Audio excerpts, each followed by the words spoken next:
collaborative format that we have in the context of this Environmental Peacebuilding Conference. Just a few practical points. We'll have interpretation going on.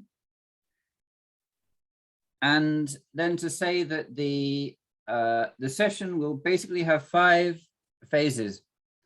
So we'll hear from our Kenyan panelists from their different sectors and different expertises, and that will set the scene for the presentation by the 3 students from the Graduate Institute who've done a capstone research project on land and peace building in Kenya. And then we'll have an interaction between the Kenyan panelists and the Graduate Institute students. That'll be interesting to see what synthesis may emerge from that. And then we'll really open it up to the floor and invite questions, comments, interventions from the floor before we wrap it all up in our conclusion. So just to say that the Q&A part will be, interactive and live. By all means, pop in questions into the chat as we go along.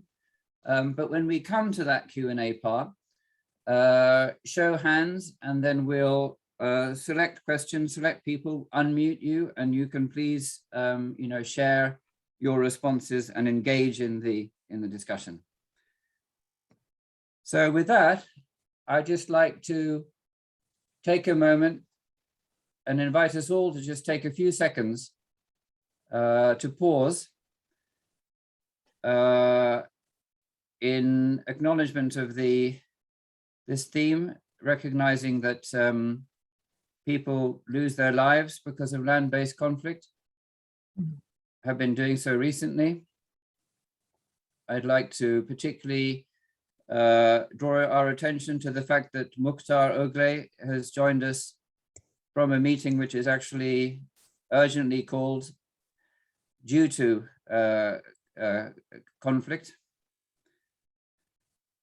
And so just to pause also in gratitude that we can be together like this with this technology, and to invite the collective wisdom to enter our space.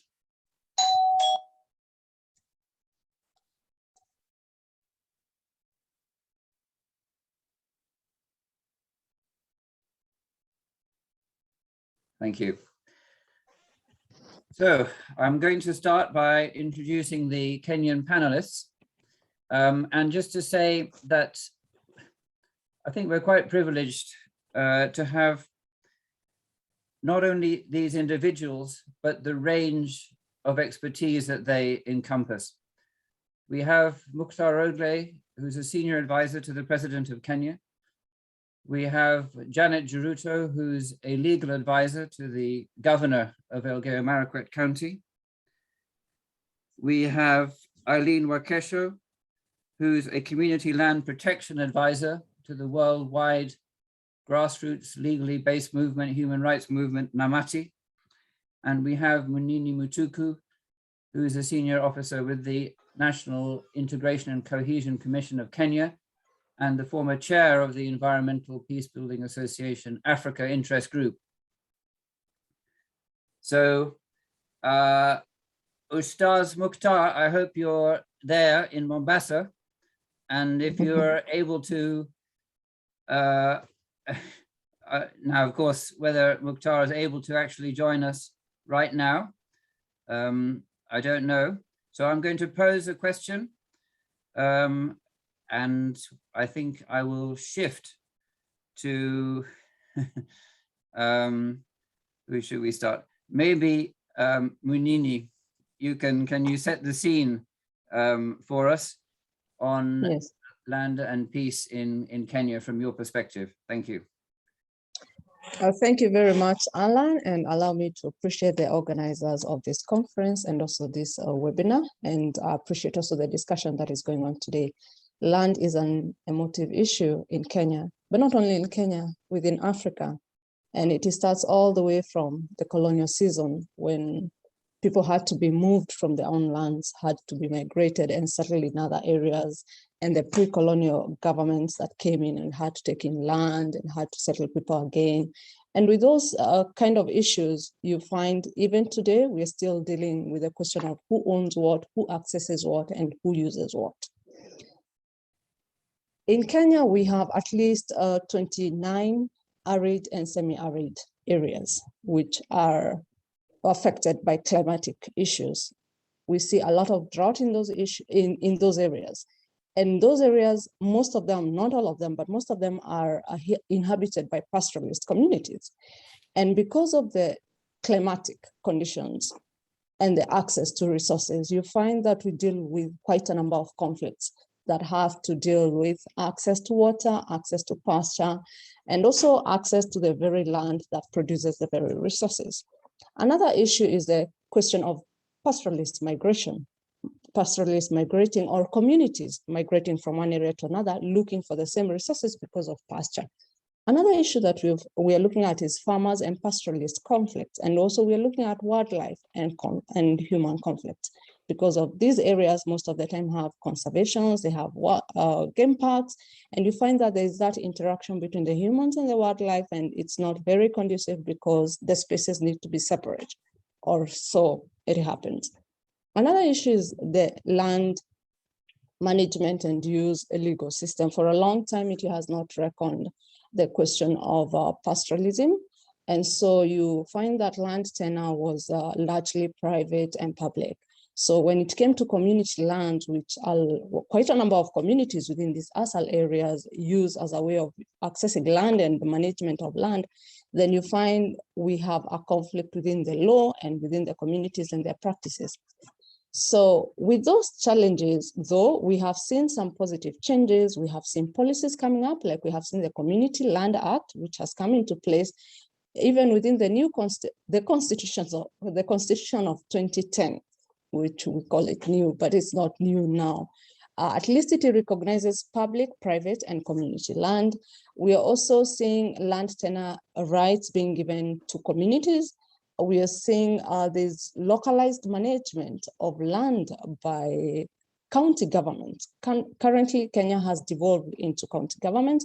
So we are seeing quite a number of effort within the county government to involve the people and also to take initiative and help with land management so that we can promote peace.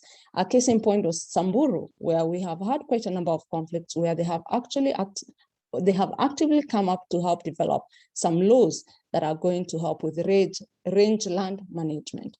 We're also seeing government institutions and also civil society organizations that are coming up to help with range land management. We are talking about reseeding, regenerating the environment, and also people participation and people capacity building of the people so that they are able to manage their own environment and so that eventually we are able to promote peace. Lastly, I want to mention that land is not only a natural resource issue, but it has also become an issue of migration, not only in Kenya, but also within Africa. We are seeing a lot of young people who want to migrate to go to other places like Europe and the rest of the places because land has become degraded. They are not able to get their livelihoods that they want to, because land is critical when it comes to the development of livelihoods and development of people, even entrepreneurship. We use land. So because of that, it's one of the factors, not the only factor, one of the factors that is drawing out young people from their own communities, even the urban rural migration. Another question when it comes to land is also the question of inequalities and equalities. You access land, you're able to get food, you're able to build houses. And for those who are not able to do that, then they have to depend on other avenues to get the livelihood that they want. And that means they're spending more than those who have land, and that creates the inequalities within society. We are talking also about gender empowerment and gender development. Land is also an issue of gender development and empowerment. How do women access land? And if they access land, is that empowerment? Is that development? So within the land arena, it's quite a multiplicity of issues and a complexity of issues, but I must say that it's not a bleak story. There are quite a number of successes, but also quite a number of challenges at the community level and at the governance level that need to be addressed so that we can move forward. The question of access, ownership, and the use of land is also quite an emotive issue that has been discussed for years on and within communities and between government and communities. Is it a discussion ongoing? Yes. Are there solutions? Yes. Are there challenges? Yes. Are there issues we cannot address? Yes, there are, like the migration of people during the colonial times who has settled, and then we had settlement schemes that are created within the same area. So the question of who owned what and who owns what now, and also the question of corruption and political influence within land, where you find politicians are able to, influence the access, use, and ownership of land within a framework or land frameworks that should be able to do this, but because of corruption or political influence, they are doing it outside the framework, and that makes the situation quite complicated. So in a snapshot, it's not a bad picture, it's not a successful picture, it's a developing picture, yes, challenges and developments. Thank you. Wow, thank you so much, Munini, for that really comprehensive overview and a very balanced insights that set the scene for us. And, that sense that you captured there, that mechanisms are being put in place that foster land management by people, and that actually builds community and contributes to human security and peace building. So that linkage there, in a positive sense, between creating the conditions for land management and that giving other multiple benefits. I think we are open in this context to any intervention, any time that our presidential advisor is free to intervene. By all means, jump in. Thank you very much. Thank you very much. I hope I'm very clear. Yes. Thank you. I'm thrilled to be here, to be learning from colleagues from the shared experiences, and also to share my own experiences. My colleagues, Ellen and Janet, I think they are the experts in this. I don't want to repeat what my colleague Mutuku has said. However, before I start, I think you will allow me, because there are so many tourists passing behind here. And can I mute my video? Sure. Okay. So is it okay? Yeah. Because I don't want interruptions. People will come and see what I'm talking about. Thank you. Actually, to begin, I must say, for us to secure peace, we must establish justice. Land justice and land-based conflict, remediation, and watershed management in the pastoral communities of Kenya, where my colleague has talked about, and also the convergence of pastoralism and other ordinary farmers. The emergent conflict is very significant, and what the implications for community development, also for securing peace and sustainable development. Conflict, in my view, is very inevitable in any resource-based or shared amenities. So is pasture, so is water. And for us, and I think for the emerging young leaders and students who are in this forum, it's important to acknowledge that leadership matters. Leadership that enables us to move from conflict feelings of fear, which can be turned into feelings of safety, away from suspicion to trust building, away from competition to collaboration in the sharing of our future prosperity, and particularly in scarce resources such as pasture and water. And of course, land management and land use. With population increase and the shocks of science and technology and innovations, especially for rudimentary pastoral communities, leadership will require us to cool down conflict, slow down heightened emotions for combat, vicious combat, in that competition for land, even death sometimes, to positive dialogue, like what this forum entails as it is endgame, and respect for the other, and how to reach amicable solution through targeted mediation. I think for us, we must be able to respond to conflict with confidence and enhance conflict competence in these communities in conflict, leveraging conflicts for positive outcomes. Then the question we ask is, what are the core mediation skills for emerging leaders to become conflict competent? Then this takes me to the next phase of my engagement, looking at the resilience dividend of being strong in a world where things go wrong, where justice is a choice for some. My friend Ellen will talk a lot about this. I know she will make significant criticism of government, but also she will acknowledge what government is doing. So for me, the focus for resilience for such communities where land-based conflict is actually a death warrant for some, we need to examine the resilience as a critical strategy for breaking the endless cycle of emergency response to such conflicts, especially induced by climate change, such as drought,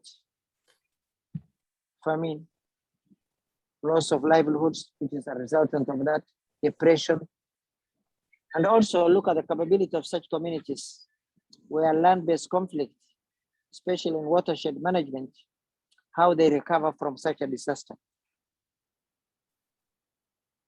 I will make my intervention why resilience in mediation matters in land-based conflict and how we can foster synergies. But for me, that is a brief introduction. And then let me underscore the excellent work Janet and Ellen Wakesho are doing. And I would like to listen to them and then respond where appropriate. Thank you very much. Thank you so much, Mukhtar. Thank you very much indeed for those insights. Wow, well, I think let's pass straight to Eileen.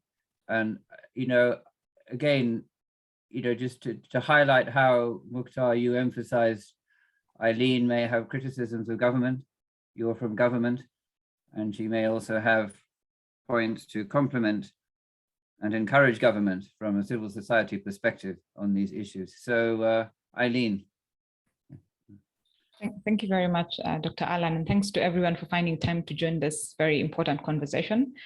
I pick up from what Munini mentioned as she was setting the platform for this discussion.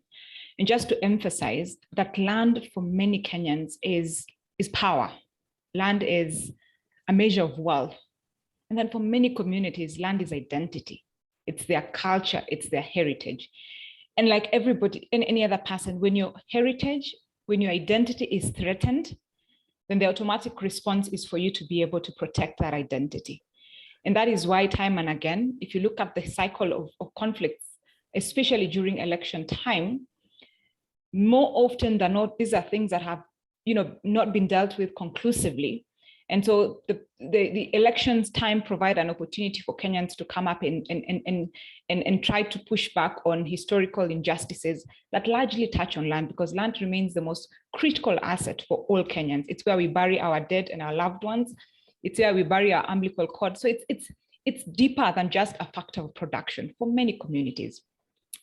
And so I focus my submissions around the Community Land Act, which is an act of parliament that gives a framework for recognition and then registration of customary and indigenous land rights. These are about 60% of all lands in this country. And so such a significant chunk of land that we're talking about. And as Munini mentioned, that a majority of communities that live on these community lands are pastoral communities. These lands could be arid and semi-arid lands, but they are endowed with natural resources, including minerals, plants of medicinal value. And so, despite the fact that they are in arid and semi-arid areas, they have so much more to offer. And so, like every other, factor of power, everybody wants a share of this. And so communities that live in these lands are vulnerable to dispossession by powerful individuals or elites, private companies. And in some cases, we've seen government also acquiring land for purposes of mega infrastructural projects. Kenya is a country that's developing, so infrastructure is one of our priorities. Well, the critical thing about this particular law is it emphasizes on local land governance. So governance is shifted to communities. And so communities have an opportunity to be able to manage and define how their land and natural resources would be managed. Besides the fact that these lands have a lot of natural resources, we've seen huge efforts around conservation happening on these communities. But the critical question that we must ask ourselves is whether some of these conservation initiatives are really and genuinely led by communities or are imposed, because then that, at the end of the day, could be a factor that drives communities into conflicts or a factor that drives communities to a place of prosperity. So the important thing about this particular legislation is the fact that it allows communities to define how their land will be governed through developing bylaws. And you see, for many communities, the formal law is a bit distant. But when they're able to sit and define how they want these land and natural resources to be defined, to be managed, then that is the most critical law. It's the law that's within them. It's a law that, they define themselves. And because it's a law that they've defined themselves, they have an obligation to be able to uphold that law.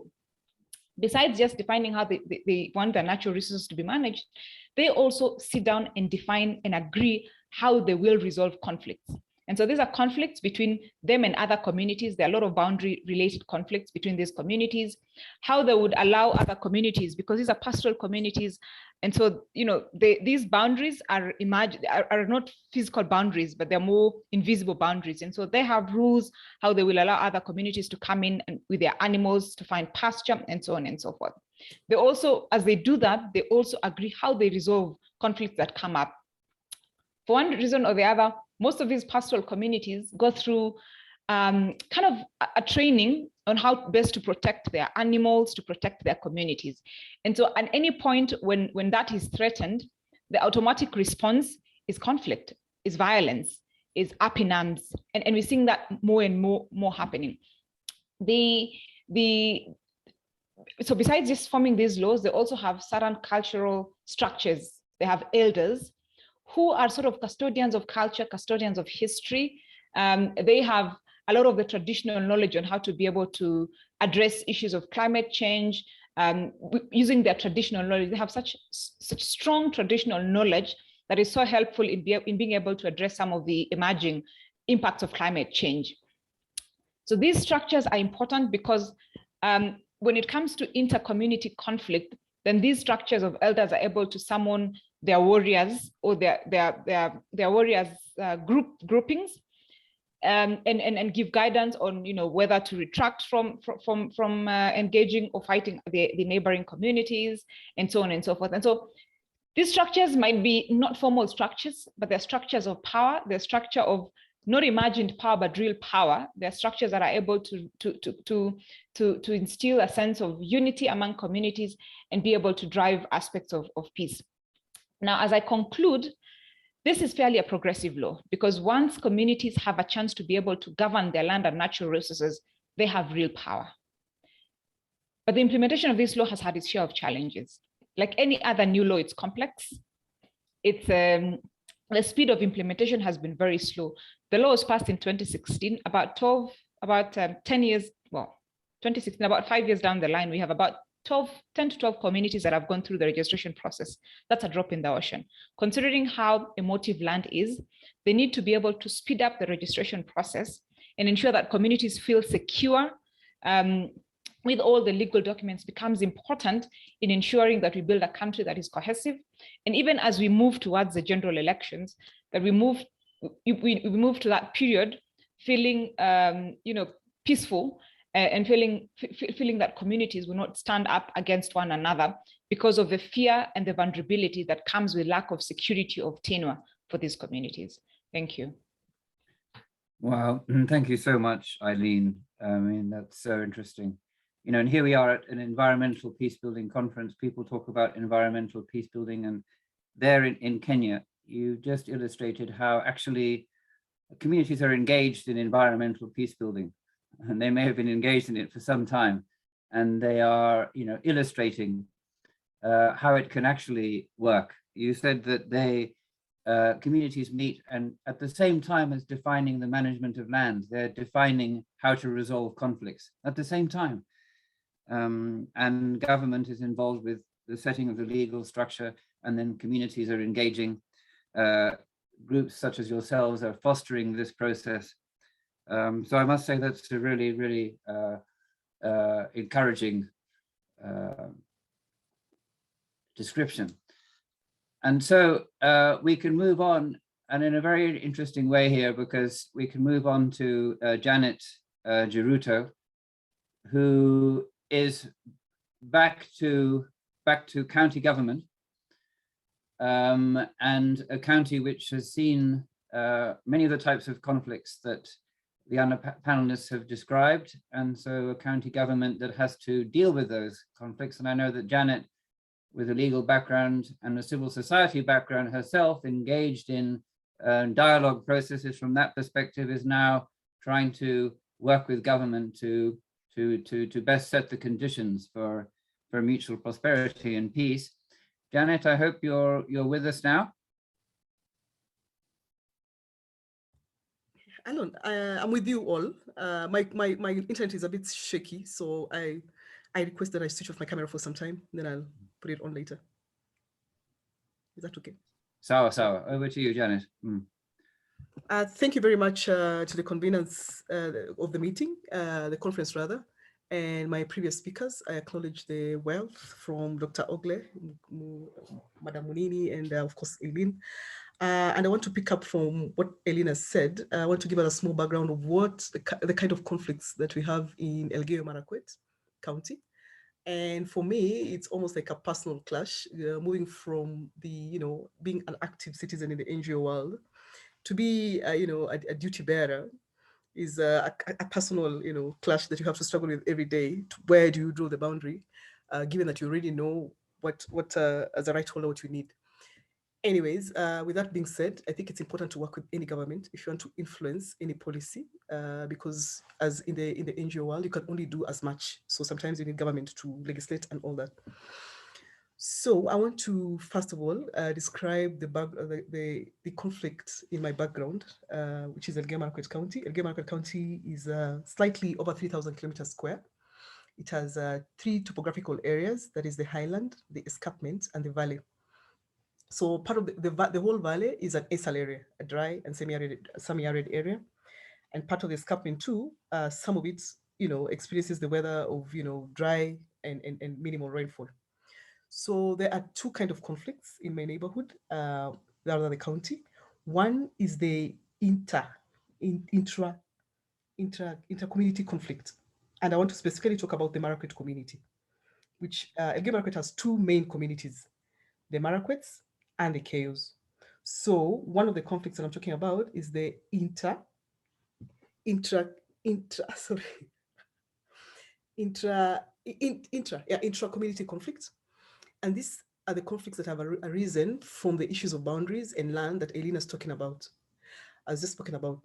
The Marakwet community moved there, where they're settled right now, before the colonial came. And they have a very interesting way of working. As Eileen said, they have a recognized elders, but they also have some people that have been entrusted with the knowledge and the culture of community that has been passed from generation to generation. These people will pass not only their culture, their norm, but also the boundaries of where the land should be. And they're called OSIS. I think in the West Africa, they're called griots, Griots. But in the Marakwet community, they're called OSIS. So the OSIS have been given that, that job of passing on the culture, the norm, the boundaries of the land between clans, because each tribe in the Marakwet community, like any other Kalenjin community, are organized in clans. So while they would tell one community that this is where your boundary is, the other community most likely will say, no, it's not true. So the OSIS will do a case about it, like Eileen said, their source of power, though not recognized, but very powerful. And they will use the African way where they will, administer oath or a curse in case, you go against what they've said. So the role of the OSIS is basically to say your land reaches here and your other land and the land of the other clan ends here. So in the Marakwet community, most conflicts that they've seen over the years is the issue of boundary.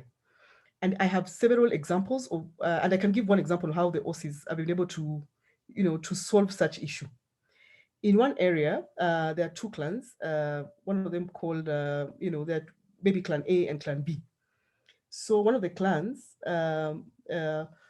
laid claim on the boundary, and the OSIS did a case, OSIS, which is purely men of a certain age set who were circumcised in the 50s and the 60s. They're not all young people, and they were able to define the boundary for the land, and the whole clan agreed. So one thing that happened, they tried to do a mongrel, a hybrid of the two systems.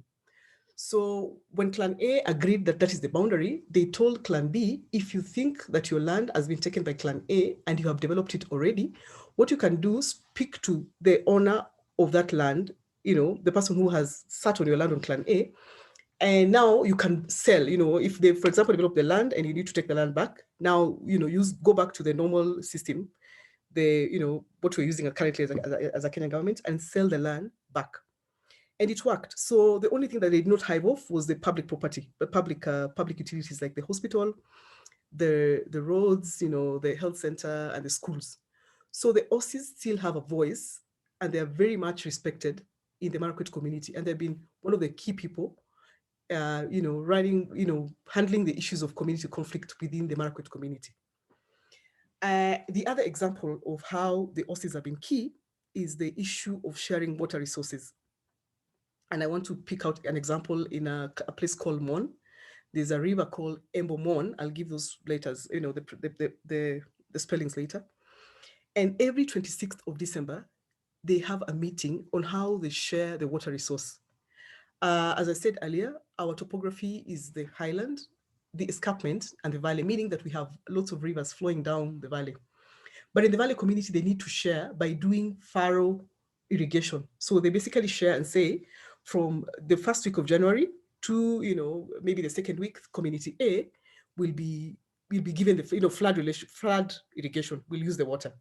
Then maybe February, the next clan. So every 26th of December, this particular clan in this village, which has 12 clans, sit down and plan a whole year on how they're going to share the water resource.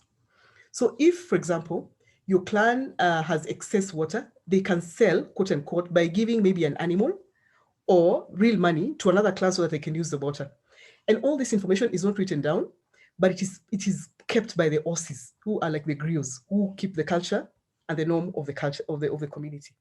And it has worked. And if you don't go, if you don't keep the word that they've said, it will curse you again, African things. And, and people have respected what the OSIS have said, and they've not had any issue or any conflict on water resource around that area or land issue. And that is how, the blend, as Eileen alluded, of how, the normal elders are being respected, the community elders and the tribal elders and their values and cultures are being respected in issues of land and conflict. But on the other hand, there's also government, as we said earlier, and we've had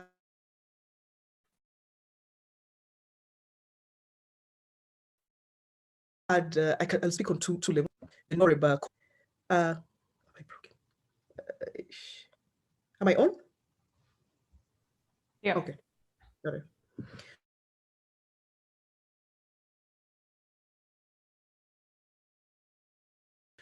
So a regional block known as the North Rift Economic Block. And as a block, we recognize that there's conflict within almost 4 or 5 of our members: Samburu County, Baringo County, Elgeyo-Marakwet County, Turkana County, and West Pokot.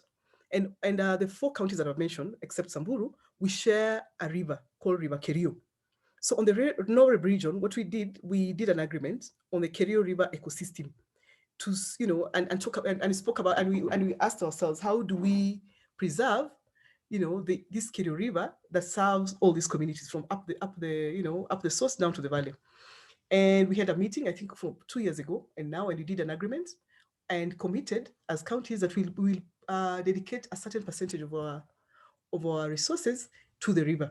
Just sensitize the whole community, saying this is a shared resource for all of us, and you don't need to fight. So on the legal side, which is the government side, we actually have a written and a signed agreement between all the 4 counties, Elgeyo-Marakwet, Baringo County, West Pokot County, and Turkana County, to take care of this particular River Kerio, which is a source of conflict, again, on the same region, the same breadth. Again, on NORIB issues, We also have had dialogues, I think Alan knows, and maybe Dr. Mukhtar, on the level of, how do we deal with the issues? Because when one area of the block is suffering, the whole area suffers, because that is where we get our food, that is our people are getting killed and all that. So we had 2 dialogues in the year 2016 and 2017, just discussing the issues around conflict resources in the region. And I must say that I think at one point the dialogue escalated to the national level. And now the Ministry of Devolution has specifically noted that SL area has challenges, and they have like 2 more dialogues on a national level to discuss the issues for SL area, which includes issues of education, issues of land conflict, issues of, marginalization and all that. So, and many other things. We've also, I think I remember one of the dialogues, I think in Elgeyo Marakwet, the dialogues we spoke about having several laws that will help to reduce the conflict. And Elgeyo Marakwet has passed several laws around the issue of conflict. One of them is the climate change policy of 2020. And then we passed the Sustainable Forest and Tree Growing Policy 2020. And then we have a County Disaster Management Act. We also passed a County Charcoal Act and a Climate Change Fund Act, which was just passed last year, 2021. So we are mixing both the, the mainstream government, issues and the one for the model, for traditional model, which is still being respected, and it works. Before I conclude, may I say that it is known in Kenya that the forests which are under the traditional community are more protected than the forests which are under the law. So you can imagine how strong the community norms, value, and culture is respected. And just in 1 minute, because I think I've taken a lot of time, the other conflict that we are experiencing is the inter-community conflict that is within the same region of Kerio Valley. And we have seen lots of deaths. I think for the last probably 6 months, we've lost more than 70 people from, there are conflicts between the Pokot community, the Kerio community, Pokot and Marakwet rather community. And it's issue of livestock. We want our cattle to graze, we want our cattle to have water, the issues of extractions in it. And that is one of the conflicts that we're dealing with right now, which is, I hope it doesn't escalate past election. So we'll speak more about the Pokot, Kerio, Marakwet, Laikipia, all those conflicts. Thank you very much. Thank you so much, Janet. Wow. I think already, one of the organizers of the conference said to me in a preparation meeting that maybe this session would be like a reality check on environmental peace building. And I thought that's certainly true. And maybe though it would show that, there's more challenges than solutions. And yet, just to have heard of the Kerio River Ecosystem Agreement, that was done some years ago by the Noreb counties is an environmental peacebuilding example. I think maybe it's the first time the environmental peacebuilding community have really heard about that. And of course, Elgeyo Marakwet County, you're well famous for marathon runners, but now from this conference, maybe people will start talking about OSIS.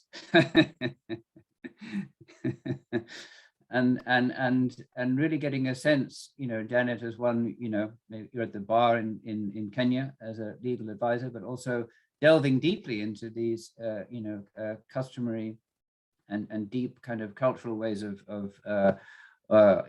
so-called alternative dispute resolution. So one of the intriguing, I think, aspects of the format of this session is that we can move to a presentation of a research project by a graduate institute master's students who, of course, a graduate institute is one of the organizers of the conference. So our 3 capstone students, Nukabu Abama from Nigeria, Miranda Barker from, I think, both UK and Switzerland, and Lambros Shermos from the United States and Greece, are going to present their findings. They did a research project that focused on Baringo County in Kenya, and I think their choice has been, validated by what we've heard from our panelists. Baringo County with semi-arid, of course, neighboring to Elgeyo Marakwet County, with some of the similar types of inter-ethnic clashes and clashes over land, pastoralism, and so forth. And they've also really noticed and highlighted, as Mukhtar pointed out, the aggravating influence of climate change on these problems. So hand over to our 3 Graduate Institute students for the presentation of your findings before a conversation between our panelists and yourselves. Thanks.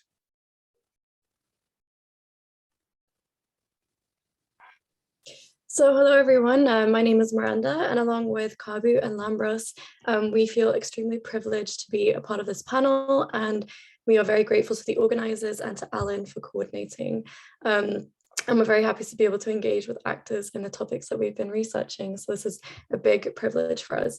So a little brief background into the Capstone project. So we are students of an interdisciplinary master's program at the Graduate Institute, so we have had the opportunity to do an applied research project for 9 months alongside Geneva Peacebuilding platform and supervised by Alan. So our project is all about the nexus between climate change and peacebuilding in Kenya.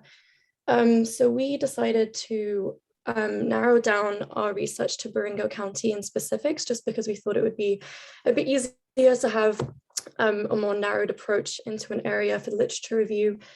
So in our choosing process, we realized in the literature that Baringo has a really large population of pastoralists and also a very interesting climate. So we found in Baringo, there have been extreme weather changes, which we will get into later. There's also a very diverse range of ethnic groups in Baringo, which became apparent to us that has enabled more conflicts and clashing ideals. And although we chose this region in specific, we also find that our findings from the project and the methods and the takeaways that we've found can also be applied in similar areas and across Kenya as well. So in terms of our methodology, next slide, please. When we were doing the literature, it became very apparent to us that not much of the research has actually contacted communities themselves or the actors directly involved in the conflict. So we knew that we really wanted to have an approach where we were able to engage with those involved, whether it being grassroots organizations, people from the communities themselves, government officials, or international organizations. So the original plan in a non-COVID context would have been, of course, to be able to go and engage with people in person. However, that became very difficult with this new online world that we all had to adapt to.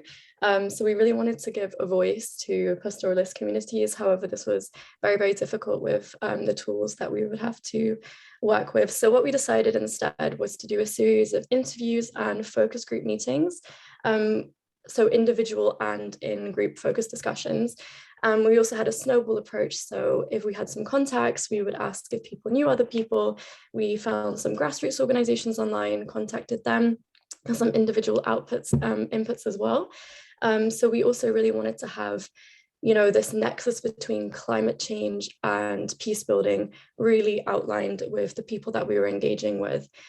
So we had a mix of peace building actors, people engaging in policy making, government officials, and then also people coming from an environmental expertise on land itself, on climate change, to really be able to view how the important issues of climate change and peace building are working together in this nexus, as there are big literature gaps on how these two aspects are being recognized together to have this win. Sorry? Am I audible? Okay, sorry. So yes, now I think we can take it away with the climate. Sorry about that. Great. Hi, everyone. I'll be talking about the climate today of Baringo County. And I think before we can really talk about climate change, which is something we really want to talk about today, we have to talk about the climate of Baringo. And that's something that this graph does. It shows the average temperatures, highs and lows, as well as the rainfall totals. You'll see that Baringo County has its rain season typically through April, May, June, and a bit of July. This is the period where we typically see flooding events if they are to occur, large rain events. But we can also see large rains as well in November and December. Outside of those months, we'll see periods of extreme heat and very limited rainfall, as you can see with the rainfall data. but just something to realize, it's quite warm throughout the year. I think that's something that is important to understand in some of the conversations we had throughout the period, but it's quite a warm climate. So moving forward, we want to talk about the already changing climate of Baringo, but also of Kenya. Climate data has shown that Baringo County alone, its temperature has risen almost half a degree from 1981 to 2005. And from 2005 to the present, it's increased even more. In that time period, we've seen an average rainfall increase by 150 millimeters. So that may suggest some good news, that there's more rainfall and there's more rain to work with, more water to work with. However, the investigations we found was this increase of rainfall is actually due to large flooding events. Although there's these large flooding events, drought continues to persist through large periods of the year. So more rainfall, but more difficult to contain because it all comes at once. And one other note that we found is that the rainy season is actually shrinking, according to many environmental experts, and that's something that is generally worried.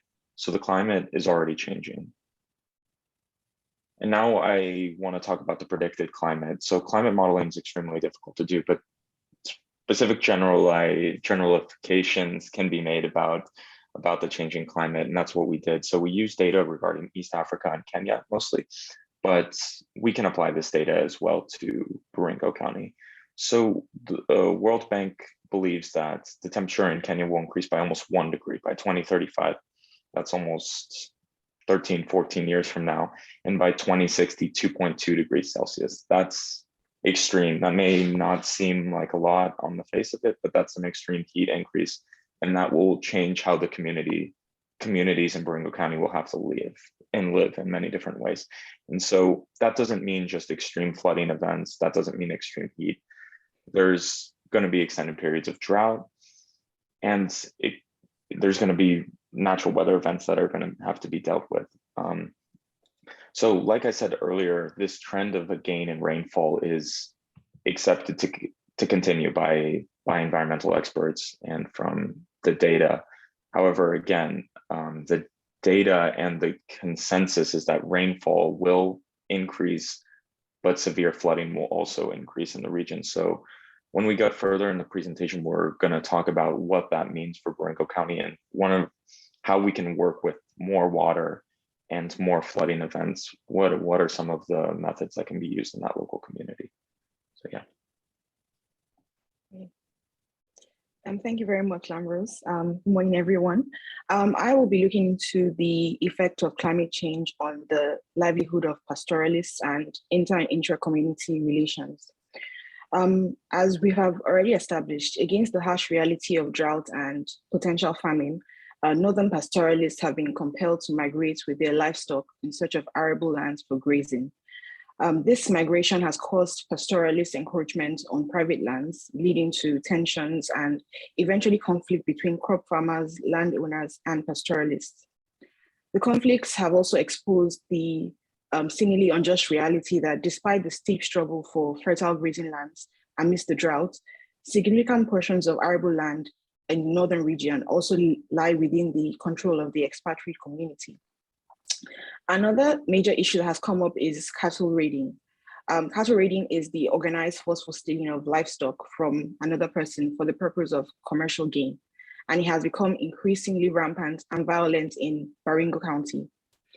Cattle raids have even become more dangerous with the proliferation of arms, such as AK-47 guns being smuggled into Kenya from neighboring countries such as Somalia and South Sudan. And the protection of cattle now translates to a fight for the security of one's life. In a report given by a 60-year-old Baringo cattle owner, it was stated that historically, guns were not the usual artillery of pastoralists, but owing to the frequent raids and killings by attackers, it has become imperative to own guns for protection. This pastoralist also recalled the death of his 35-year-old son, who was killed in an attack by 50 raiders from the rival Pokot tribe after his wife and child had to flee the scene with 50 cattle and 100 sheep. Pastoralists are usually left with two options: fight and possibly die, or flee. And it's also important to note that cattle is also seen as a means to elevate one's status. So cattle raiding goes a lot deeper. Additionally, a 16-year-old pastoralist identified as Richard was also seen in possession of an AK-47 gun while watching his cattle graze. He also stated that the gun has become necessary for protection against the rival Pokot tribe raiders. And this also ties in with what Janet said regarding the inter-community rivalry. So here we have the Baringo and the Pokot tribe rivalry and raid. Finally, these accounts also echo the Kenya police report from 2015, which estimated that over 24 people were killed in cattle raids that year, and almost 25,000 livestock were stolen during 56 raids. Next, we're going to see the findings on climate change. Hi, everyone. Yeah, so picking up on that, we wanted to talk about some of the key findings we had from all of these conversations that we had. And this first quote, I don't want to read all of the quotes, but the first quote really hits the head of what our project was all about from the start. And it says, climate change has led the land more barren, dry, which has definitely led to more direct conflict with farmers. We find that to be clearly the case, that climate change and the increased heat and lack of rainfall in the dry seasons has led to more conflict and has led to more movement of pastoralists into farmers' lands, leading to conflict. Another problematic quote which came up, but something that we found to be underlying a lot of the thoughts we were discussing was this: it was always hot in Baringo County, even when I was growing up. And this type of quote, I think, is really difficult for us to get past because it's a lived experience. Well, I've lived there, it was always warm. If it just gets warmer, so what? What's the big deal? And that sort of narrative is something we've got to get past to be able to build green infrastructure and stop land degradation due to heat and flooding events. So I think that's a mentality that, although not observed by everyone, is something that we have to get over for sure. And finally is the framing. There's a need to frame the conflict outside of a traditional lens of just using military or police solutions, and using climate resilient solutions, climate infrastructure, green infrastructure specifically, to address some of these problems, because we believe that to be the core of the issue and the core of the conflict. And we think through our research that using just military solutions is not the viable solution to solving these problems. Moving on. Right. One of the major things that we found in conducting our research was that a resulting effect of climate change on the livelihood of pastoralists is the conflicts between the pastoralists and farmers and other groups of people. So we found that Baringo has been seen as largely conflict prone and more so than others, but that climate change has indeed left the land more dry and arid. And also because it's a border county and it contains different tribes, the climate change underlines the fact that there are interethnic rivalries. And then following, another thing that we considered was the role that traditional leaders can play in dissolving such conflict. We spoke to a senior governance advisor at BBC, and he was of the view that the use of media in aiding traditional leaders dissolve conflict was something that should be looked into. So we were of the opinion that this should not be a blanket approach. So we can't just assume that in every community you can use traditional leaders to dissolve conflict. That it's very important to go into the community and study the community relations, and then see how the community interacts, and then tailor the different forms of media, be it visual or audiovisual, to probably depict characters within the community and see how this can therefore avert situations of conflict. Next, we're going to look at the policy recommendations. Yes, I'll take back over and talk about some of our policy recommendations on climate change. Of course, we're not going to be stopping climate change, so it's not going to be a policy recommendation. So we have to learn to live with with climate change and incorporate climate change into some of the decision making that's happening locally. And one thing that we pointed out is the incorporation of green infrastructure solutions. So building with less concrete, less material that attracts heat, but also climate resilient infrastructure. And we think that's really important. Eileen brought up infrastructure just earlier and working with local communities, but we would echo that. And we believe that building with climate resilient infrastructure, building roads that aren't destroyed after a flood, or building roads that won't be completely destroyed due to extreme heat is extremely important. And in so, seeing those infrastructure projects last through climate events is something that will build more trust with local communities. That's something that we believe is really important. And the next thing is water. Water is kind of at the heart of all of this. And we truly believe in the development and investment into water resource management for locals. Of course, local people know very well how to deal with their water, but just funds and infrastructure from the central government and from development community is really key. And teaching people how to use water maybe in the most productive ways, it could provide more life to the region. And this, in productive ways, we're not talking about teaching farmers how to use water better or building things for farmers, but the community in total. And another point we would discuss, which we found, is maybe more organized water catchment infrastructure. Again, not just for farmers, but for communities. And for these water catchments to be resilient to things like parasite and disease as well. If the community is going to take in all of this water during flooding events, there needs to be storage and maintenance of the water to make sure the water doesn't go bad, because as the climate data is showing us, this rainy period shrinking, there's going to be a need to hold this water for a longer amount of time.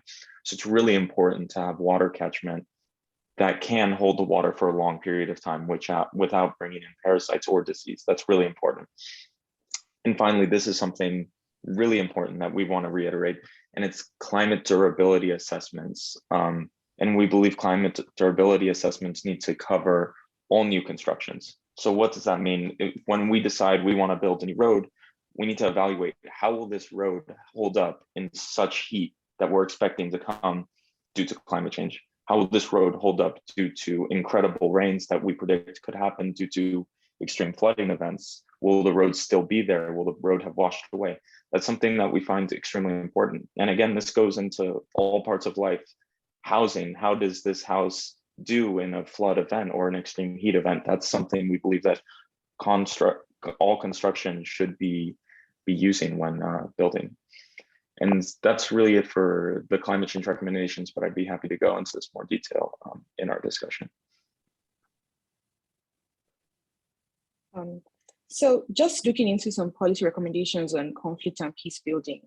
And to tie this in with what Mr. Ogle earlier said about peace, justice being a precursor of peace, we found that in order to gain the willingness of citizens to trust and cooperate with peace building efforts in Baringo County, the Kenyan government will need to ensure a more equitable allocation of resources and the protection of the interests of the people.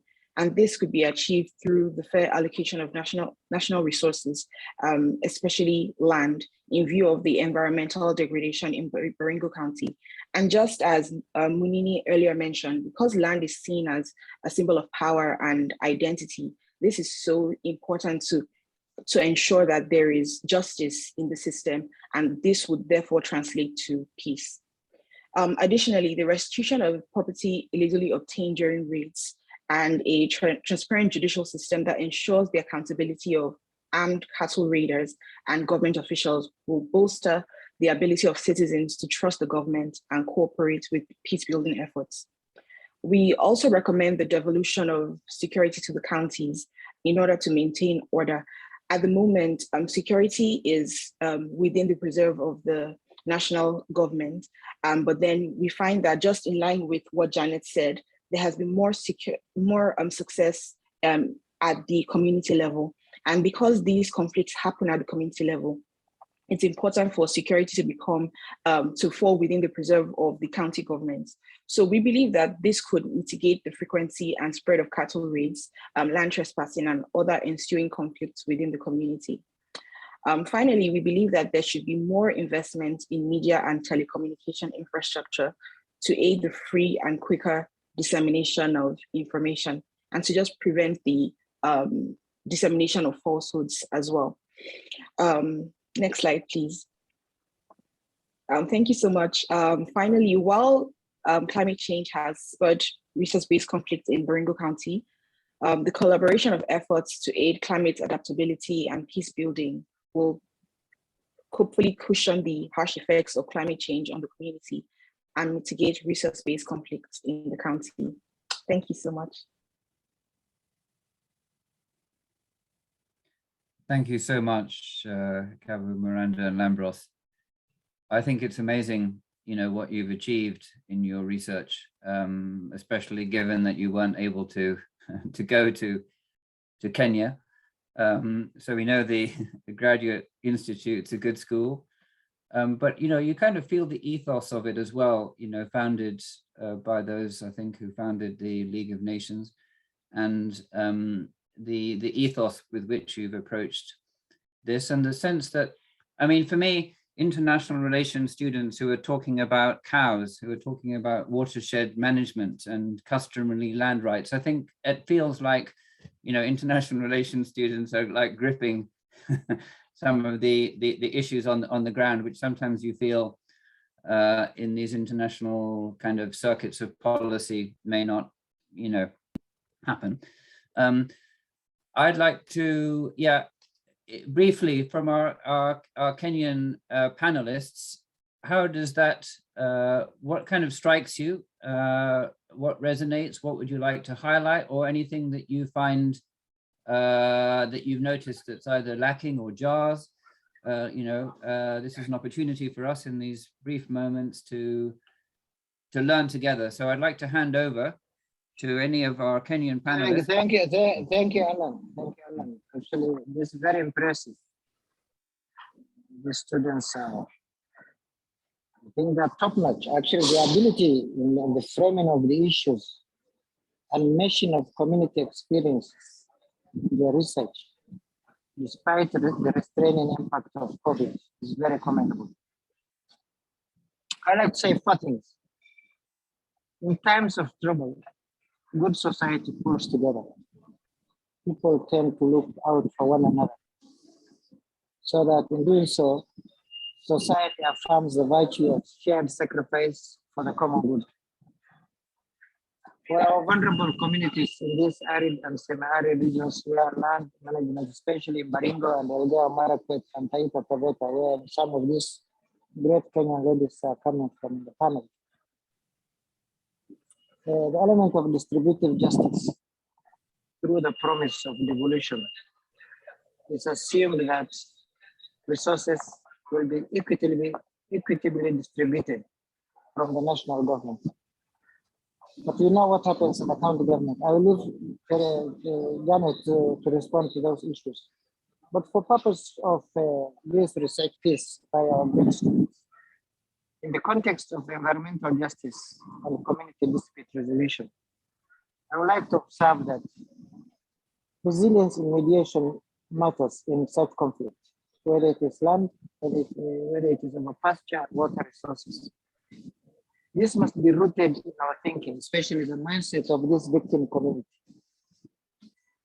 We must also acknowledge, as a mitigation factor, the practice of readiness, responsiveness, and revitalization to responding to the effects of the multiple impact of climate change. Some of these communities in Baringo and Elgeyo Marakwet are conflict vulnerable. As a perpetual, cultural pastime, the experiences of the conflict is so dehumanizing. And the disaster that comes, people are visited through death. They say disaster comes with functional disruption.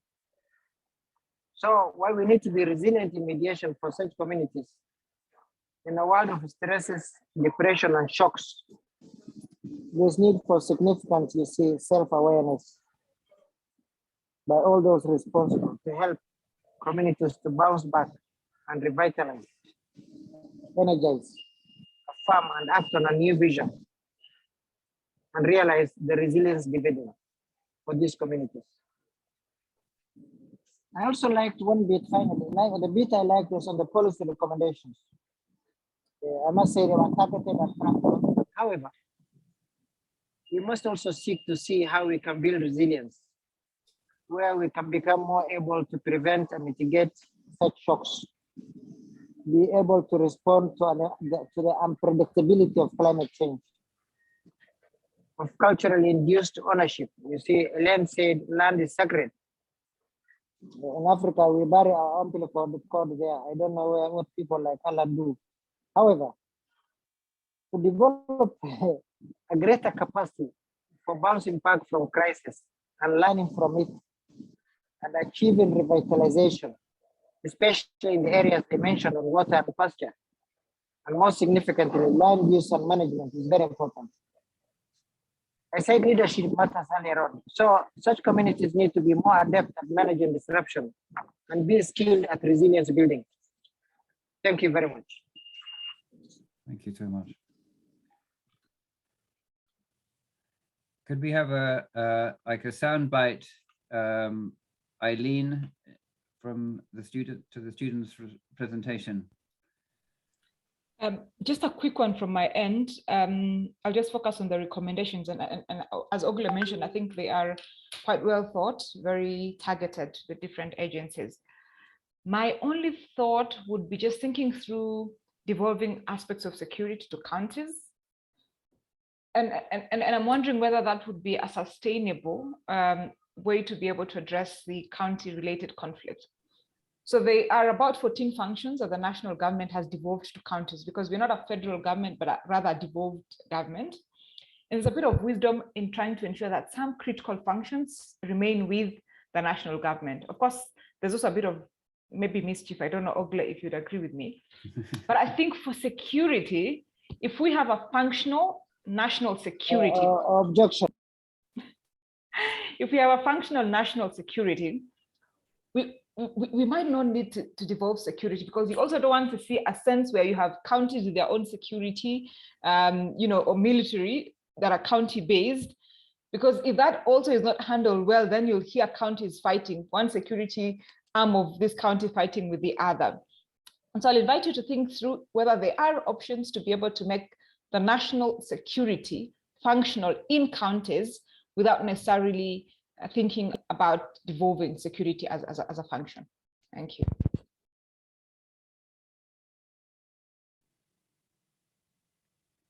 Thank you so much, Eileen. Munini. Yes, thank you very much.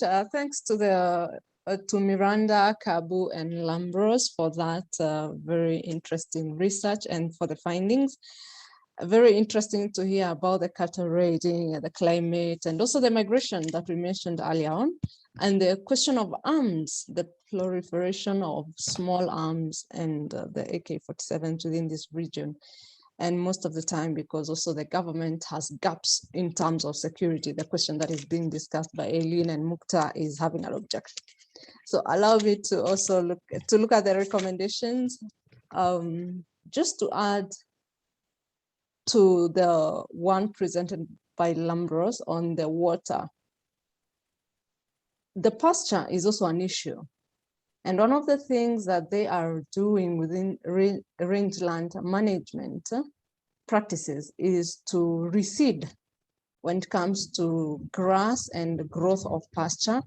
And there's also an effort to come up with the grass or pasture that can grow in these arid and semi-arid lands. For instance, there's one they are calling katumani, which is a grass that can grow in those regions at a short time, but can still give the pasture that the people want. So the question is probably the recommendations for water, yes. So what recommendation would we continue to add for pasture? Because the conflict is usually water and pasture. And when they migrate, they are looking for water and pasture. Talking about the conflicts, most of the time, they just don't happen from the blue. Most of the time you can tell. So how about a recommendation on early warning and early response? because the time like now, it's January now, January, February, we are likely to see conflicts, and it's about access to water and pasture because it's a hot season within the northern region. So the question is, even within the county and the government infrastructure, we seem to know these seasons. Despite the climate change, there are certain seasons you can be predictable about. So how do we ensure we have stock so that when these things are happening, the pastoralists or the communities are not having conflict over the little that's there? So is it a recommendation that you would like to make? Another question, another issue was the resilience that has been mentioned by Mukhtar, very, very interesting. And when we talk about climate change, we talk about building resilience. So what are the traditional mechanisms that the people of Baringo have used? Because it's not the first time that they are going through climatic challenges. These things have been there since time immemorial. It's just that now they are becoming more severe and more frequent because of climate change. How did they survive then, and what structures did they use for resilience? And what can be brought on board with the help of technology, science, and more knowledge now to help boost that resilience that Mukhtar has talked about? So just to add to what you've done, but I must commend the recommendations talking about green infrastructure, climate durability assessment, very, very important. And I think it would be very good to hear climate disability assessments and the green infrastructure. What exactly would you recommend for a place like Baringo so that it's a case specific? And so that when a policymaker is picking that recommendation, they have something they can say, oh, okay, this can work for Baringo because it speaks to them. Thank you very much for the research. That is very helpful, I must say. Thanks so much, Munini. Janet, a sound bite on the report and the recommendations. Thank you very much to Miranda, Lambros, and Kabu for this quite elaborate presentation. And even when I reflect and I think of, there's so many words that I said during your interview and how you were able to capture and just, refine it, that's quite commendable. And also to the distinguished, panel led by Dr. Mukhtar, together with Eileen and Munini for the rejoinder. I want to mention two things. One, I will speak about the recommendation on issue of increase in media. You say increase in media investment, increased investment on media and telecommunication to aid on information. And I want to just mention now that Elgeyo Marakwet partnered with the Kenya Meteorological Department, and we're building a radio station. I think we're almost done. That will be used to, to give information on early warning and anything around issues of climate change and rain and all that. So we are already on that partnership, the county and the Kenya Meteorological Department. So we are doing the structure, and then the Meteorological Department will give us the equipment for that work. And then I think the issue of security being devolved is a hot issue. I think the president remains the commander-in-chief, so that's the reason why he would have his structures all the way to the ground.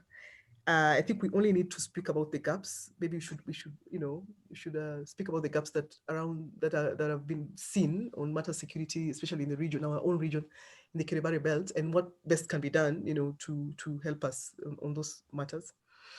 And then there's something you said about resources being not allocated, and Mukhtar said I should comment about the counties.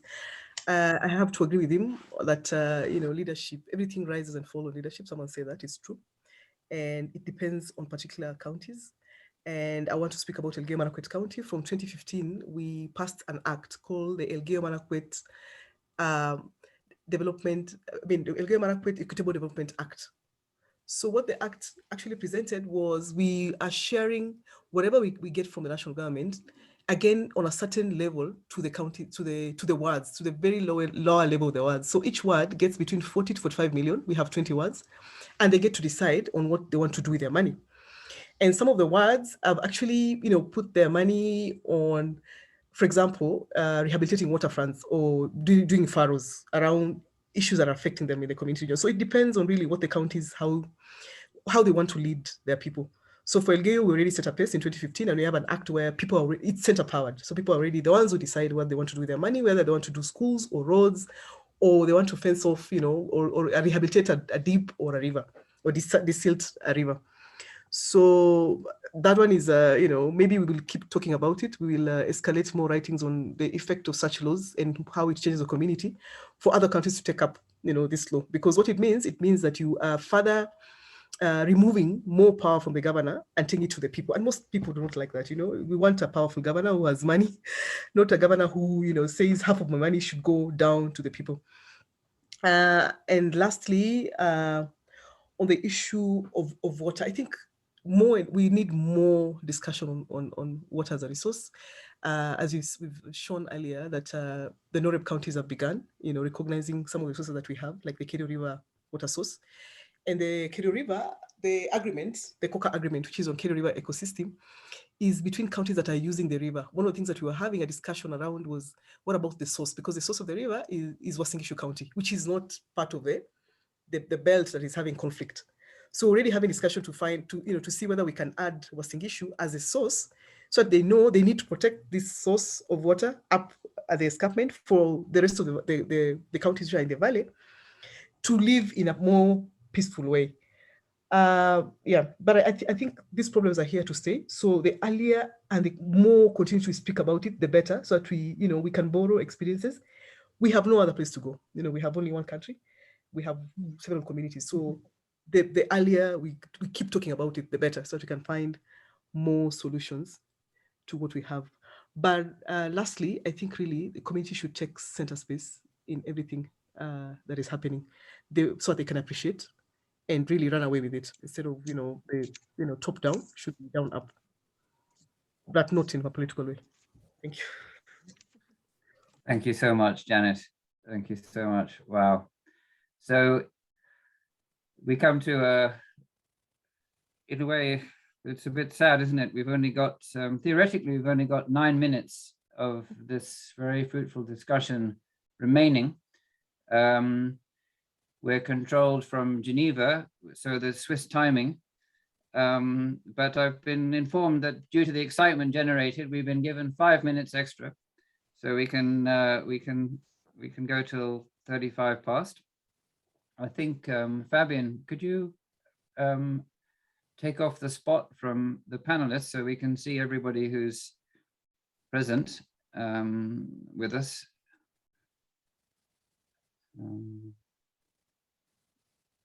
We can go to everybody who's there, if that's possible, or maybe it's just my view that's giving me something. Do we have to go to gallery view? That's right. Yeah, cool. So I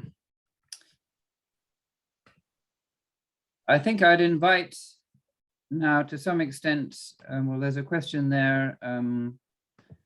Have we answered it, Janet? I mean, Eileen, do you want to, this question of disarmament? I think, yes, I agree. Could anybody who wants to actually comment and share an insight, welcome to put up your hand and we'll unmute you. This is a roundtable discussion that's extended. We would like to see, there's a fascinating array of people here with your own unique perspectives on this issue. So if anybody would like to make a comment, you're most welcome.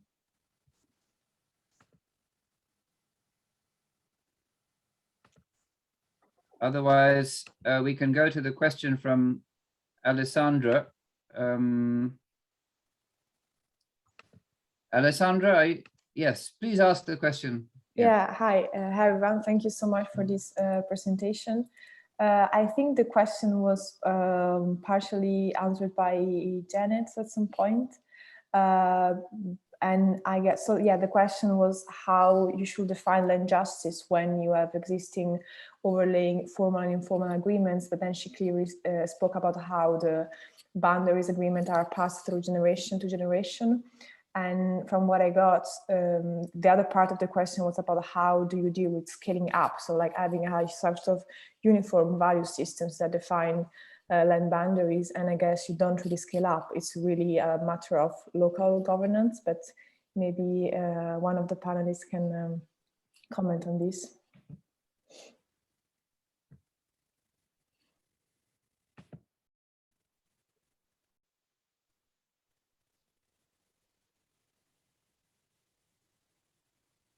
Alan, can I try and comment about this? Please. Yeah, I think the reason, thank you so much, Alessandra Baseli, for this. I think the reason why it will be very difficult to scale up is because each community is unique in their own way, and they have their own system of running things and their own beliefs and culture. So maybe at the end of the day, we have to look at the solutions from the small pockets of community level and learn from what they're doing. And more than, you know, there's no a blanket solution for different communities, different tribes, different norms. So that I think we have to unlearn that all solutions must come from the mainstream law, and learn that even the culture and the law and wherever we came from still had the solutions, and now try and go back and, you know, use those cultures and norms. So I don't think there's a, you know, you can have a blanket solution for all communities, because we are different in terms of our culture, in terms of our practice, in terms of our norms, in terms of what we believe is a curse, what we believe is true. I mean, blood in your hand and all that. So they can't be, but I stand corrected. Though I know that the national government is trying to put a law on mediation using the culture. I myself, I volunteer in a local CBO community in Eldoret, where we have trained the men, the men, I mean, we have now an elder that is mixed up, you know, we have a council of elders that is mixed from men, women, youth, and we try to solve solutions. But that's in an urban area. But in a local setting, like the one that I gave an example about in Marakwet, the OCs is purely men who are circumcised. In fact, when they do the arguments for the water, there is no lady there. But I mean, the product is justice at the end of the day.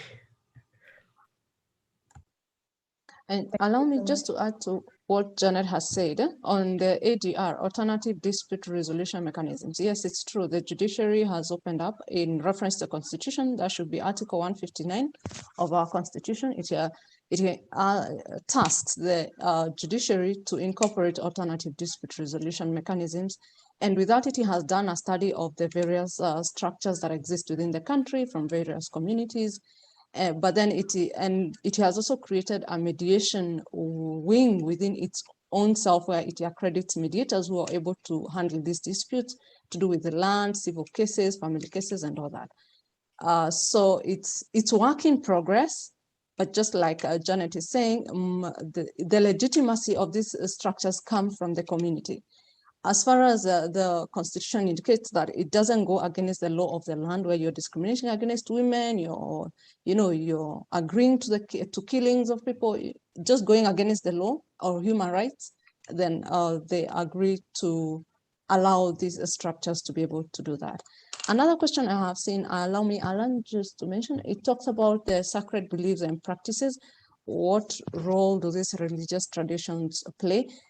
For quite a while, they used to play a role, but from my understanding, since modernism, they have taken a backseat, because we used to have rules that would tell you, you cannot cut a certain tree at a certain time, or you cannot visit certain areas at certain times of the year. But then there's a belief because the spirits, or, you know, there were those beliefs that used to help with the management of the environment. But today, because of should I say modernity and urbanization and education, some of those practices are slowly dying away. Some communities do have some of those practices, but they are not as pronounced as they used to be then. But they used to play a role in the maintenance of the environment and natural resources, and also the sharing within the community. Of course, they probably had their own challenges, but the question was, you don't throw away the baby in the water. The question is, how do we make them serve the modern society other than just doing away with them? So, thank you. My friend Elaine raised an issue of devolving security. And I think within the context of the cattle rustling, the proliferation of arms, the militarization of the livestock industry, and in this conflict economy, it is not negotiable that security be devolved. For example, say you say that you devolve security and take it to Elgeyo Marakwet or Baringo. Ethnic communities who find armed conflict as a way of life, there will be no fairness or objectivity, even in the escalating that conflict. So it becomes the prime responsibility of the national government to ensure the protection of lives and property. In some of these communities, I'm sorry to say, parts of the country, because of this marginal history, they become so excluded from mainstream society, and their perception and vision of life is very difficult. Though we believe the promise of devolution is going to capture those aspirations and make them in sync with the national aspiration as well. However, you know, there are the ideals that define justice. One of maximizing welfare, two, respecting freedom, and three, promoting virtue. The interface of these three elements negates the conflict culture in some of these communities where land-based conflict becomes, and I agree, my lawyer friend, Janet agrees with me, but this is a separate conversation for the Kenya so that we can have a very robust dialogue. But for purpose of this conversation, it's important to understand that justice means giving people what they deserve, not who deserves what. This depends on what virtues are worthy of honor and reward. Conflict economy, the humiliation of the other, the destruction of property, and taking livestock forcefully. Even women, I'm embarrassed to say, it's not a future we want to envision for the new Kenya. In the principles of justice that define our rights, must not let of a particular conception of a cultural view. I think we need more anthropologists and sociologists in this conversation to unpack and demystify many of these happenings that go in there. I know my sister Janet is raging with anger now, but this is a discussion for another day. Thank you very much. Thanks, Dr. Ari. Alan, I see Philip wanted to comment around weapon proliferation. Maybe we should give him a chance to do so. Yes, please. Philip. Yeah, hi, can you hear me okay? Yes. Yes. Yeah, okay. My name's Phil Figgins. I'm with the Halo Trust here in Nairobi. I work very closely with the Regional Centre on Small Arms, and I really appreciate that we have very little time. And I'd like to thank everyone for all the input, and from what I've heard, it's been great. But what I would like to do, because of the lack of time, is have somebody, a focal point I can perhaps link with, because I am traveling around the country quite a bit. And one of the areas I'm looking at is, of course, countering the proliferation of weapons and ways that can be done, and things that we can help input as an organization. So perhaps, because of the time, I might just sort of throw that one out there and say that, here I am with the Halo Trust, working closely with the Regional Centre on Small Arms and looking at problems, particularly around the proliferation of weapons and those issues out in the countryside, which I've heard a lot more about now. And has given me a number of ideas, but perhaps I could have somebody to link with here in Nairobi, here in Kenya, who we could perhaps talk about this in a little bit more detail, and somebody could give me some more information on that side, particularly as I'm going out to places like Marsabit and other locations in the not too distant future. Thank you. Great, thank you so much. Now, we have our internal conflicts as this session's due to close, but we have a question from Jessica. So I think fire away with the question and we'll go down, see what happens. Jessica, please. Hello.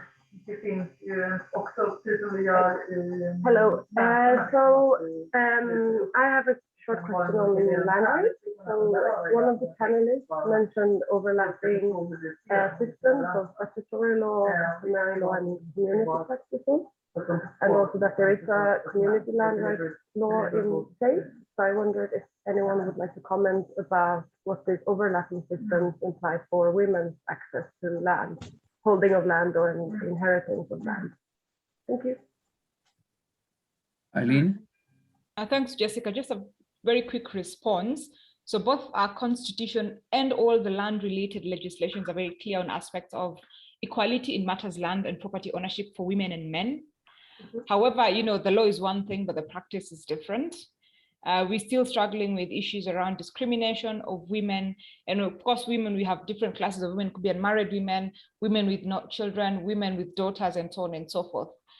There has been progress for sure, even in practice, but I think there's still much more that needs to be done in aspects around enforcing the legal provisions of equality, and then a total mind shift among women themselves, religious leaders, the traditional leaders, and everybody who has something at stake as far as property ownership, land and property ownership for women is concerned. Yeah. Thank you so much. Well, respectfully of Geneva time and Geneva as our host, this is just to thank everybody so much for making this session so lively, so interesting, so fruitful, and so potential for the future.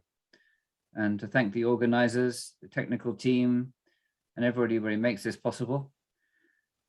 I think we just say goodbye, farewell, and hope to see everybody again.